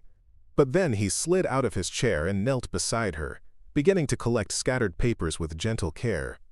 "Amy," Sarah continued, "would you mind straightening the pages of that novel? I think some of the corners got bent when it fell." Amy looked toward Jake, then back at Sarah, then made her choice. She joined Trevor and Sarah on the floor, smoothing wrinkled pages with delicate precision. One by one, other students began rising from their seats to help restore order to the classroom. Not all of them. Several remained frozen in their chairs, too frightened of Jake's potential retaliation to risk taking sides. But enough joined the effort that the floor around Sarah's desk became a quiet hub of cooperative activity, students working together to repair the damage that had been deliberately inflicted on their learning environment. Jake stood watching this unexpected development with growing discomfort, his triumphant grin fading as he realized his demonstration of power had somehow transformed into evidence of his opponent's resilience and mutual support. He had expected Sarah to react with anger or humiliation, had anticipated that destroying her carefully prepared materials would expose her as weak and ineffective. Instead, he found himself watching a teacher and her students work together to overcome his destructive action with collaborative grace. "This is ridiculous," Mason said loudly, his voice cutting through the quiet restoration effort. "Why are you cleaning up after him? He's the one who made the mess." Jennifer Kim, who had been carefully gathering scattered pens and paper clips, looked up with an expression of calm determination that seemed beyond her years. "Because this is our classroom too, and we deserve better than this." The simple statement carried weight that resonated through the room, like a bell struck with perfect pitch. Students who had been paralyzed by uncertainty found themselves making choices, taking sides, deciding whether they wanted to be part of the problem or part of the solution. By the time the bell rang ending the period, Room 237 had been restored to order through collective effort that felt more like community action than routine classroom management. Students filed out with expressions that ranged from proud satisfaction to nervous excitement, as if they had just participated in something more significant than a typical English class. Jake lingered near the door, his face displaying confusion and anger that suggested he wasn't sure how his moment of dominance had been transformed into a demonstration of his isolation from the very students he believed he controlled. "This isn't over," he said quietly as he passed Sarah's desk. Sarah looked up from organizing the rescued materials, her expression calm, but her eyes holding depths that Jake hadn't seen before. "No," she agreed. "It isn't." The words were spoken softly, without threat or aggression, but they carried implications that sent Jake from the room with less confidence than he had displayed when the period began. Sarah remained in her classroom during the brief break between periods, not grading papers or preparing lessons but centering herself for whatever would come next. The books on the floor incident had been a declaration of war disguised as teenage misbehavior, and she understood that her response had accepted Jake's challenge while simultaneously exposing the fundamental weakness in his position. He had power, influence, and resources that she couldn't match directly, but he had also revealed that his authority depended entirely on other people's willingness to be intimidated by him. The students who had chosen to help restore the classroom had demonstrated that this willingness was not universal, was not permanent, and could be overcome by offering them an alternative vision of what school could be. When her second period students entered room 237, word of the morning's incident had already spread through the informal communication networks that governed high school social dynamics. These students carried themselves with heightened awareness, their eyes scanning the classroom for signs of conflict or resolution. "Is it true that Jake Morrison trashed your stuff?" asked a sophomore whose name Sarah was still learning. "There was an incident this morning that we handled together as a class," Sarah replied diplomatically. "What's important is that we're here to learn, and nothing is going to interfere with that goal." But even as she spoke these words, Sarah was acutely aware that the conflict with Jake Morrison had entered a new phase, one that would require strategies she had never imagined needing when she decided to become a teacher. The scattered books had been gathered, the damaged papers restored, but the underlying struggle for the soul of room 237 was far from over. Outside the windows, the steel mills of Millfield continued their ancient work, their smokestacks reaching toward a gray sky that seemed to mirror the complicated challenges facing anyone who dared to believe that education could triumph over intimidation, that courage could overcome corruption, that one teacher's refusal to surrender might inspire an entire community to remember what schools were supposed to be. The battle lines had been drawn with scattered books and gathered paper, and Sarah Chen was ready for whatever came next. The afternoon light slanted through the windows of room 237 with the golden intensity that signaled the end of October, casting long shadows across empty desks that would soon witness the culmination of weeks of carefully orchestrated psychological warfare. Sarah remained at her desk grading papers from her fourth period class, her red pen moving with methodical precision across essays about courage and moral responsibility, themes that had taken on uncomfortable relevance in her own professional life. The building had settled into its after-hours quiet, that particular stillness that descended over educational institutions when the chaos of teenage energy finally dissipated into buses and cars and whatever challenges awaited students in their lives beyond these walls. Most teachers had departed within minutes of the final bell, eager to escape to homes where their authority wasn't questioned and their competence wasn't under constant assault. Sarah had developed the habit of staying late, not because her lesson planning required the extra time, but because she had learned to use these peaceful hours for reflection and strategic thinking. The incident with the scattered books had marked a turning point in her conflict with Jake Morrison, transforming their struggle from psychological harassment into something more direct and dangerous. In the 3 days since Jake had swept her materials to the floor, the atmosphere at Riverside High had shifted in ways that extended far beyond the walls of her classroom. Students moved through the hallways with heightened awareness, their conversations carrying undercurrents of anticipation and nervous excitement. Teachers spoke in hushed tones about proper procedures for reporting violence and the importance of maintaining professional boundaries. Even Principal Hayes had made unscheduled visits to her classroom, his presence radiating administrative anxiety about liability and community relations. Sarah had documented everything with photographic precision, maintaining detailed records of each incident, each threat, each escalation, in the pattern of harassment that Jake and his allies had been systematically implementing. But documentation felt insufficient against an opponent who understood that power often operated beyond the reach of official protocols and written policies. She was absorbed in writing comments on Jennifer Kim's particularly insightful analysis of symbolic imagery when footsteps echoed from the hallway, their rhythm too deliberate and purposeful to belong to custodial staff making their evening rounds. Sarah's awareness sharpened automatically, her training engaging with the subtle alertness that came from years of learning to distinguish between harmless environmental sounds and potential threats. The footsteps paused outside room 237, followed by the soft click of the door handle, turning with careful precision. Sarah didn't look up immediately, continuing to write her comments with apparent absorption, while using her peripheral vision to track the movement of whoever had entered her classroom. Jake Morrison stepped through the doorway with the confident stride of someone who believed he owned every space he occupied. His Letterman jacket opened to reveal a t-shirt that proclaimed his athletic achievements in bold letters across his chest.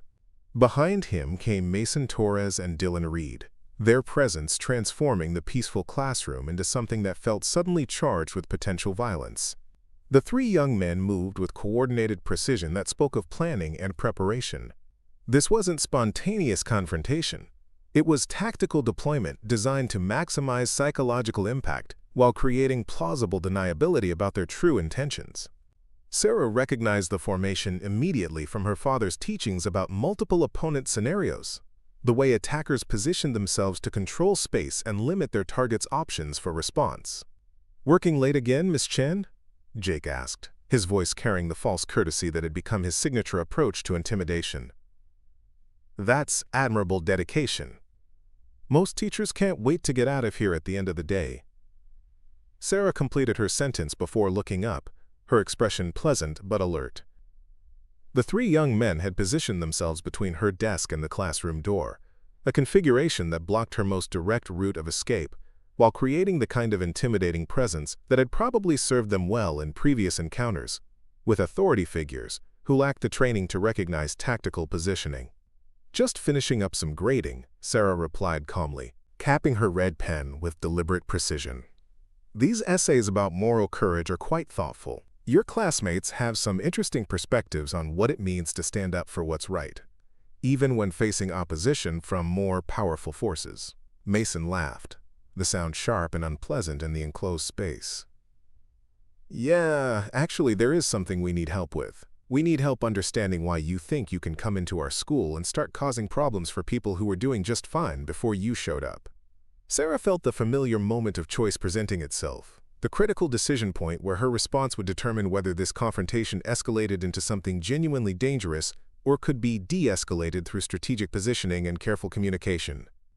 Her Wing Chun training had taught her to read aggressive body language with scientific precision, and everything about these 3 young men suggested they had come here with specific intentions that went beyond verbal intimidation. "I'm here to teach English literature," Sarah said, rising from her chair with movements that appeared casual but were actually tactical positioning that gave her better access to potential escape routes while maintaining non-threatening body language. My goal is to help all my students develop critical thinking skills and appreciation for the power of language to affect positive change in the world. The subtle emphasis she placed on the word positive wasn't lost on any of the three visitors, and Sarah watched as their expressions shifted slightly in response to her implicit challenge to their own use of language as a weapon of intimidation and control. "See, that's the problem right there," Dylan interjected, his voice carrying a cold intelligence that was more disturbing than Mason's obvious aggression. "You keep talking about critical thinking and changing perspectives, but you don't seem to understand that some perspectives don't need changing. Some systems work just fine the way they are, and some people understand their place in those systems without needing outside interference." Jake moved closer to Sarah's desk, his movements deliberate and predatory, like a large animal testing the boundaries of a smaller creature's territory. "Dylan's right. You've been here less than 2 months, and you think you understand how things work in Millfield better than people who've lived here their whole lives. You think you can just waltz in here with your college theories and your outsider perspective and start stirring up trouble for families that have been part of this community for generations." Sarah maintained her position near her desk, her stance relaxed but centered, her breathing steady and controlled. Her father had taught her that the moments before physical violence erupted were often the most important, when careful observation could provide crucial information about opponents' intentions and capabilities. She noted the way Jake's hands clenched and unclenched at his sides, the slight forward lean in Mason's posture that suggested readiness for sudden movement, the calculating way Dylan's eyes scanned the room as if cataloging potential weapons or obstacles. "I understand that every student deserves respect and the opportunity to learn in an environment free from intimidation," Sarah replied, her voice remaining level despite the obvious threat these young men represented. "That's not a college theory or an outsider perspective. That's basic human decency, and it applies regardless of family history or community connections." Mason stepped forward aggressively, his face flushing with anger at Sarah's refusal to be cowed by their show of force. "You know what your problem is, Miss Chen? You don't understand respect. You think respect means making everyone equal, but that's not how the world works. Some people earn respect through achievement and contribution to their community, and some people need to learn their place before they cause problems for people who actually matter." The racial undertones in Mason's words were unmistakable, and Sarah felt anger flare in her chest like a struck match. But her training had taught her to channel emotional energy into tactical awareness rather than allowing it to compromise her judgment. She used the heat of her anger to sharpen her focus, to heighten her attention to the subtle signs that preceded physical assault. "Respect is something everyone deserves simply by being human," Sarah said firmly, her voice carrying new steel that seemed to surprise all three young men. "It's not something that has to be earned through submission or intimidation, and it's certainly not something that can be taken away by people who mistake fear for actual authority." Jake's expression shifted, his mask of false courtesy dropping away to reveal something much darker underneath. "You really don't get it, do you? This isn't about philosophy or education or any of that academic bullshit you keep spouting. This is about power. Real power. The kind that determines who gets jobs in this town, who gets college recommendations, who gets building permits approved, who gets invited to the important social events, who gets to live comfortably, and who gets to struggle." He moved even closer, close enough that Sarah could smell the cologne he wore like armor against his own insecurities. "My family has been influential in this district since before your parents were born. We decide what's best for this community. And what's best is for troublemakers to learn their place before they cause problems for people who matter." Sarah felt the weight of the moment settling around her like gathering storm clouds. This confrontation had been building for weeks, and she realized that Jake and his friends hadn't come to her classroom simply to deliver another warning. They had come to demonstrate their power in a way that would be impossible for her to ignore or minimize. "What exactly are you suggesting, Jake?" Sarah asked, her voice steady despite the adrenaline beginning to course through her system. She could feel her body automatically shifting into the relaxed readiness that years of Wing Chun training had made instinctive, her weight settling into her feet, her breathing deepening to prepare for whatever physical challenge might be coming. "I'm suggesting," Jake said, reaching toward her desk with deliberate provocation, "that you need a more direct lesson in how things work around here. Maybe something that will help you understand the consequences of refusing to cooperate with people who are trying to guide you toward better decisions." What happened next unfolded with the crystalline clarity that comes when training meets necessity. Jake's hand moved toward the papers on Sarah's desk, not to scatter them this time, but to grab them, to destroy hours of her work in front of her, while demonstrating his ability to violate her professional space with complete impunity. But this time, Sarah was ready. As Jake's hand extended toward her desk, Sarah's own hand moved with fluid precision, intercepting his wrist with a technique her father had taught her when she was 15 years old. The movement was called Lap Sao in Wing Chun, a deflecting motion that redirected incoming force while simultaneously creating an opening for counterattack. The technique relied on sensitivity and timing rather than strength, using the opponent's own momentum against them in a way that appeared almost effortless to observers who didn't understand the years of training required to execute it properly. Jake's forward momentum carried him off balance as his grab was redirected, his surprise evident in the sharp intake of breath that escaped him. Sarah followed the deflection with a step forward that brought her inside his reach, her other hand executing a palm strike toward his solar plexus with controlled force that was designed to disable rather than permanently injure. The strike connected with surgical precision, and Jake doubled over with a gasping sound that was part shock and part inability to breathe properly. Mason and Dylan moved simultaneously, their coordination suggesting they had planned for the possibility that their intimidation might escalate into physical confrontation. But Sarah had been training for scenarios like this since she was a child, and her response flowed with the kind of automatic precision that comes from thousands of hours of practice. As Mason lunged toward her from the left, she executed a smooth pivot that carried her out of his direct line of attack, while positioning her for a counter-response that caught him completely off guard. Her elbow found the nerve cluster just below his shoulder, a pressure point her father had taught her to target for maximum impact with minimal risk of permanent damage.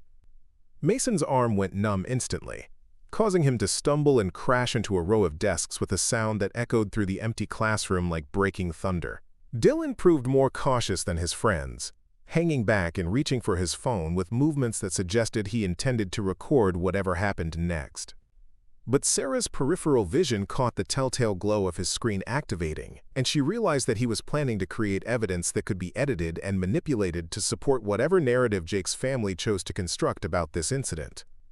"Put the phone away, Dylan," Sarah said quietly, her voice carrying an authority that seemed to surprise all three young men. "This ends here, and it ends now." Jake had recovered enough to straighten up, his face flushed with rage and humiliation at being so easily neutralized by someone he had clearly underestimated. "You just made the biggest mistake of your life," he snarled, his voice rough from the impact to his diaphragm. "Do you have any idea what you've done? Do you understand who you're dealing with?" Sarah stepped back to a position where she could see all three potential opponents clearly, her stance appearing relaxed but actually providing optimal access to defensive and offensive techniques. Her father's voice echoed in her memory, reminding her that the most dangerous moment in any confrontation was often when opponents realized they had miscalculated and became desperate to regain control through escalation. "I'm dealing with three young men who came to my classroom after hours to intimidate and threaten me," Sarah replied calmly. "That's assault, and it's criminal behavior regardless of who your family is or what influence you think you have in this community."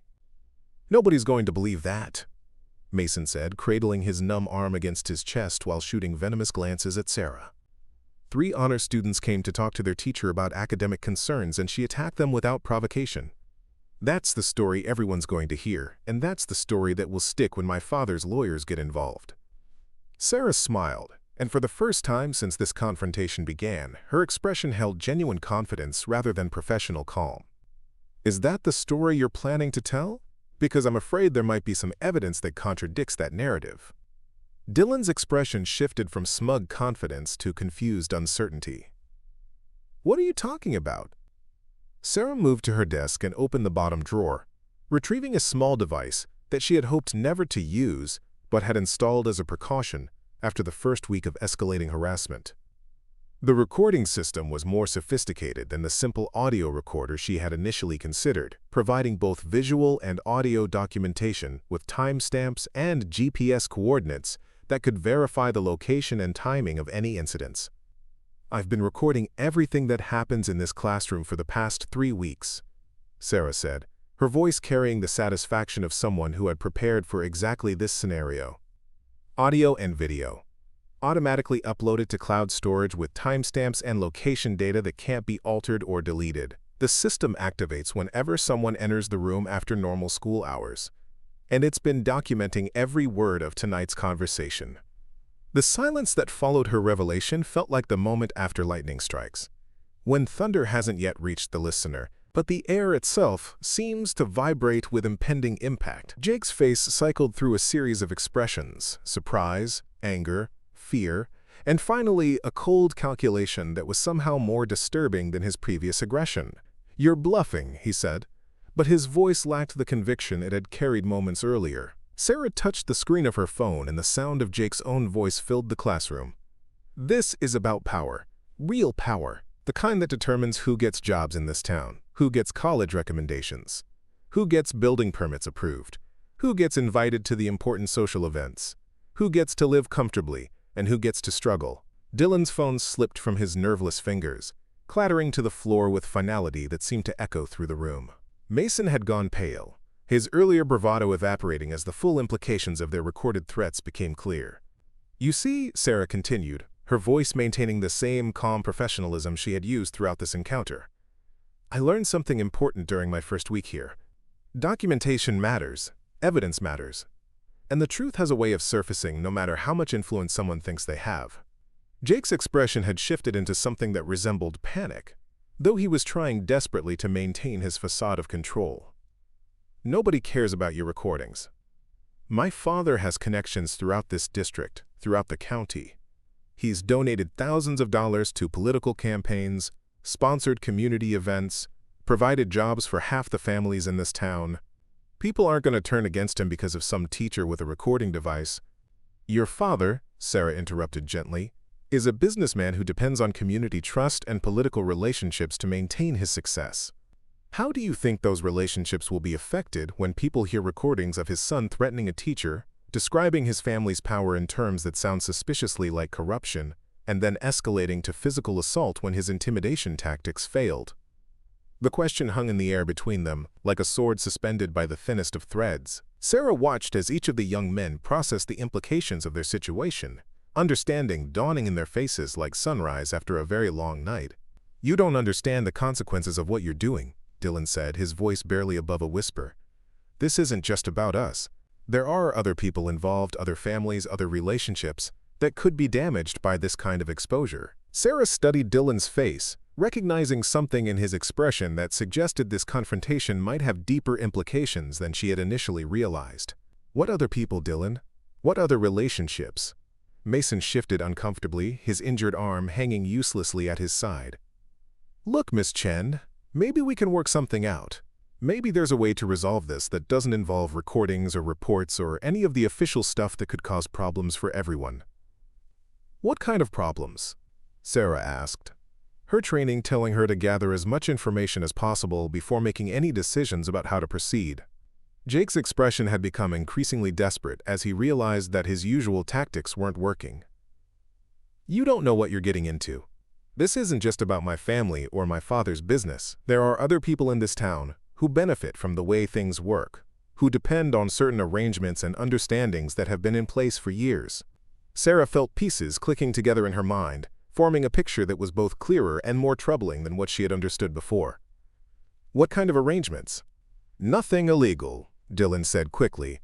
"Just cooperative relationships between families and businesses and school officials that help keep the community stable and prosperous." "You mean corruption," Sarah said flatly.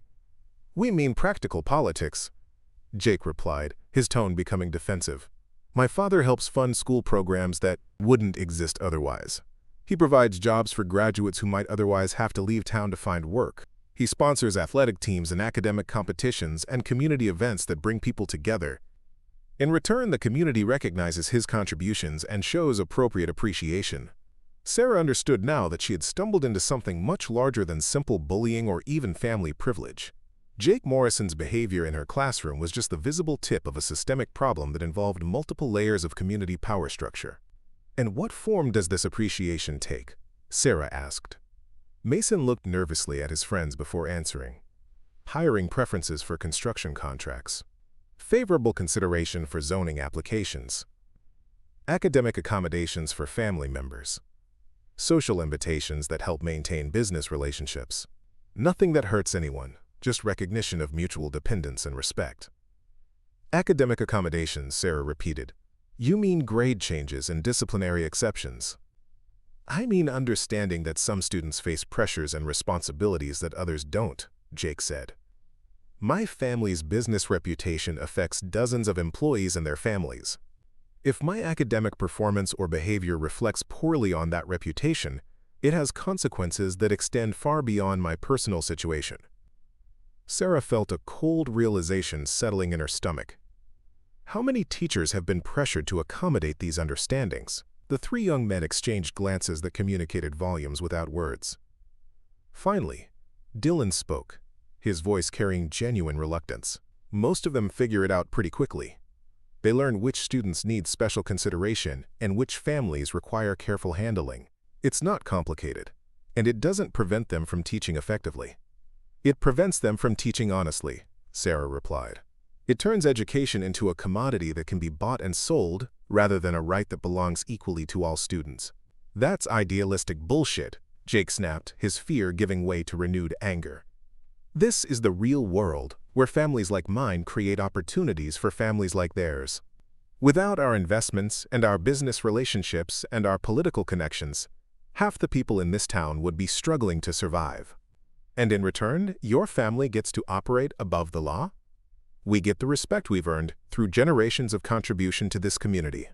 Sarah realized that she was facing a choice that would define not just her own future at Riverside High School, but potentially the educational experience of every student who passed through these halls.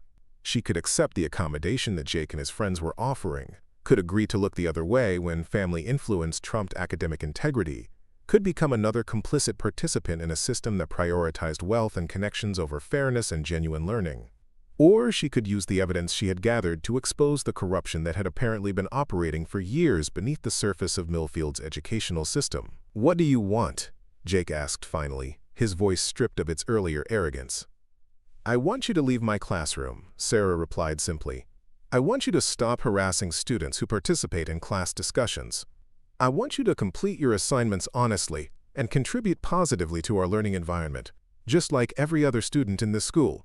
Mason found his voice, though it came out smaller than before. And if we do that, you'll delete the recordings? Sarah considered this question carefully, understanding that her answer would determine whether this confrontation truly ended the conflict or simply created a temporary ceasefire. The recordings stay exactly where they are. They're evidence of what happened here, and evidence should be preserved. But whether anyone else ever hears them depends entirely on your future behavior. Dylan finally spoke, his voice barely above a whisper. This isn't over. You can't record people without their permission. That's invasion of privacy. Sarah's smile widened slightly. Actually, Ohio is a one-party consent state, which means I'm legally permitted to record any conversation I'm part of without informing other participants. But more importantly, you came to my workplace after hours to threaten and intimidate me. That's stalking and criminal intimidation, which are felonies that could affect your college admissions and future employment prospects. The full weight of their situation finally seemed to register with all three young men. They had come to room 237, believing they held all the advantages: physical strength, family influence, social position, and institutional protection. Instead, they found themselves facing an opponent who had turned their own aggressive tactics against them with surgical precision. I suggest you leave now, Sarah said quietly. Use the time between now and Monday morning to think carefully about what kind of students and what kind of people you want to be for the remainder of the semester. Jake, Mason, and Dylan filed out of the classroom with considerably less confidence than they had displayed upon entering. Jake paused at the threshold, his expression cycling through emotions that seemed to include genuine confusion about how his moment of triumph had transformed into complete defeat. This isn't how things work in Millfield, he said, his voice carrying a note of bewilderment that was almost touching. No, Sarah agreed, but maybe it's how they should work. After they left, Sarah remained in her classroom for another hour, not grading papers this time, but processing the events that had just unfolded and their implications for everything that would follow. The recording device continued its quiet work, documenting the aftermath of a confrontation that would reshape the power dynamics at Riverside High School in ways that extended far beyond the walls of room 237. She found herself thinking about the conversation she'd had with her father in the garage weeks earlier, about the concept of redirecting force rather than meeting it head-on. Jake Morrison and his allies had brought their full power to bear on what they perceived as a weak target, but their aggressive approach had created the very evidence that would ultimately expose the corruption they had been trying to protect. Sarah spent the weekend carefully reviewing the recordings and preparing documentation that would tell the complete story of harassment, intimidation, and systematic abuse of power that had been operating at Riverside High School. She consulted with legal experts about the proper procedures for reporting criminal behavior and educational violations. She reached out to advocacy organizations that specialized in protecting teachers' rights and students' welfare. But most importantly, she spent time talking with her parents about the choice she was facing and its potential consequences. Her father listened with the patient attention of someone who understood that some battles were worth fighting regardless of their personal cost. Her mother provided the perspective of someone who had spent her career advocating for people who couldn't advocate for themselves. "The question isn't whether you can win," her mother said as they sat around the kitchen table Sunday evening. "The question is whether you can live with yourself if you don't try." When Principal Hayes arrived at school Monday morning, he found a detailed incident report waiting on his desk, complete with timestamps, witness statements from students who had observed the escalating harassment, and access to audio recordings that documented everything from subtle threats to explicit intimidation to the final after-hours confrontation that had ended with Jake Morrison's humiliating retreat. The principal's initial response was predictable: concern about liability, questions about proper procedures, suggestions that perhaps the situation could be resolved through internal mediation rather than formal complaints. But as he listened to the recordings and reviewed the documentation Sarah had prepared, his expression shifted from administrative anxiety to genuine shock. "How long has this been going on?" he asked, his voice carrying the weight of someone who was beginning to understand the scope of the problem he had been unconsciously enabling. "The harassment began during my first week," Sarah replied.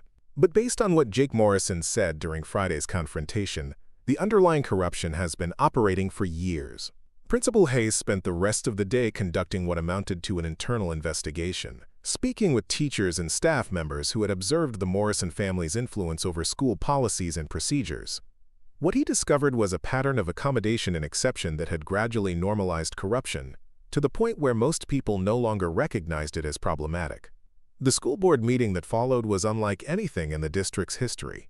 Parents who had never participated in educational politics found themselves listening to recordings that revealed the toxic environment their children had been navigating daily. Community leaders who had cultivated relationships with the Morrison family discovered that their support had enabled behavior that violated both legal standards and basic human decency.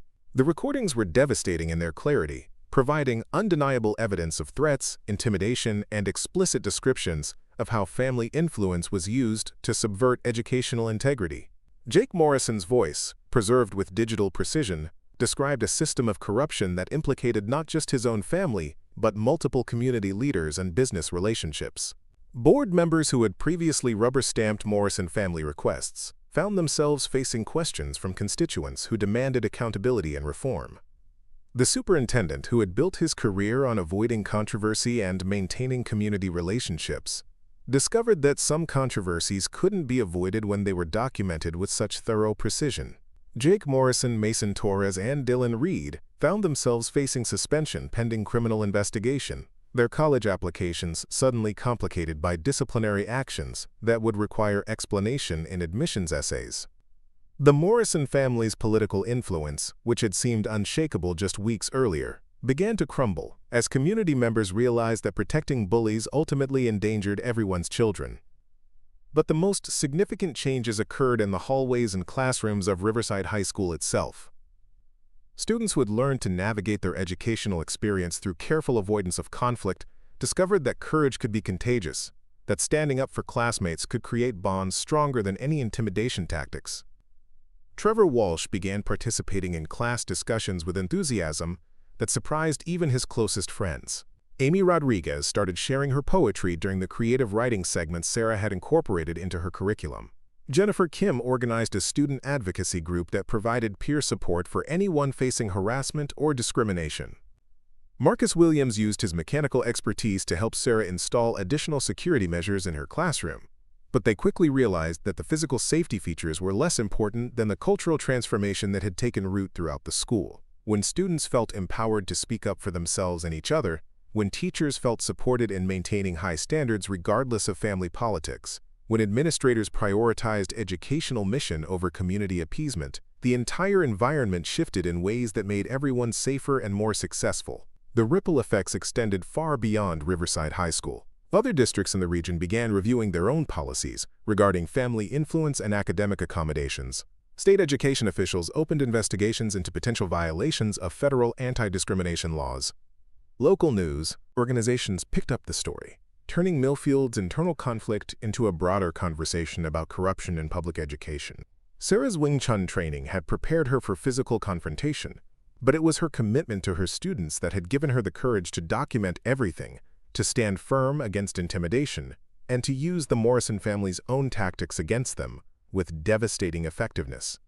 The scattered books that had seemed like defeat had actually marked the beginning of victory, the moment when Jake's overconfidence exposed his fundamental weakness to an opponent who understood that true strength came from preparation, patience, and principle.